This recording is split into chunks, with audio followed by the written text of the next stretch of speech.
राहुरी तालुक्यातील ताहराबाद येथील गट क्रमांक 53 मधील अवैध मुरुम उत्खनन प्रकरणी महसूल अधिनियमानुसार तात्काळ पंचनामा करून दंडात्मक कारवाई करावी या मागणीसाठी 2 जुलैपासून तहसील समोर मंगल विधाते, बाजीराव केरू विधाते, माधुरी विधाते यांनी उपोषण सुरू केलंय। गट क्रमांक 53 मधील मुरुम दगड उत्खनन केल्याप्रकरणी उत्खनन करणारे गंगादादा विधाते, प्रदीप गंगा विधाते, महेश गंगा विधाते, अनिल उत्तम विधाते, शिवाजी उत्तम विधाते आणि डंपर चालक, पोकलेन चालक यांच्यावर कारवाई व्हावी यासाठी हे उपोषण सुरू केले गेले। अर्चना किरण गायकवाड। माझं माहेरचं नाव, माझं सासरचं नाव निंबळक आणि माझ्या आई वडिलांचं नाव ताहराबाद। मी 25 तारखेला त्यांचं माझ्या मम्मी पप्पाचं घर पाडण्यात आलं आणि त्यांचं पक्क बांधकाम होतं आणि ते पाडण्यात आलं आणि आमच्या घरी चोरी पण करण्यात आली आणि त्याच्यावर पोलीस स्टेशनमध्ये गुन्हा दाखल पण केला। त्यांनी चौकशी फक्त त्यांनी ना चोरीचाच आरोप लावला आणि माझं जे मम्मी पप्पाचं घर होतं ना त्या घराचं त्यांनी काही हेच नाही केलं आणि त्याचा मेन आरोपी म्हणजे गंगादादा विधाते यांनी त्यांच्या पुतण्याला आणि त्यांच्या 2 मुलांना त्याच्यात सहभागी केलं आणि माझे घराचे नुकसान 6 लाख रुपये आहे। तर त्यांनी मला न्याय मिळवून द्यावा।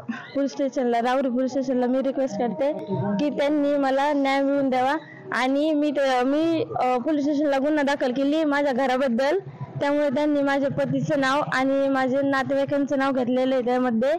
प्लीज मला न्याय मिळवून द्यावा ही मी राहुरी पोलीस स्टेशनला रिक्वेस्ट करते। गट नंबर 53 मध्ये जे काही खनिज मुरुम वाहतूक चालू आहे तर आम्ही त्याची तक्रार केली होती तहसीलदारला 21 जूनमध्ये। तर त्याची कारवाई काही झाली नाही त्यामुळे आज आम्ही उपोषणाला बसलो आहे।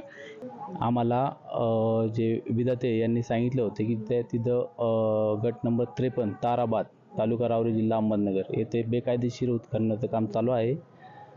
त्यांनी आमच्याकडे तक्रार केल्यानंतर आम्ही निवेदन दिलं। मान्य तहसीलदार साहेब, मान्य जिल्हा अधिकारी साहेब यांना निवेदन दिलेले आहे आज आणि आम्ही यांना जाहीर पाठिंबा दिलेला आहे।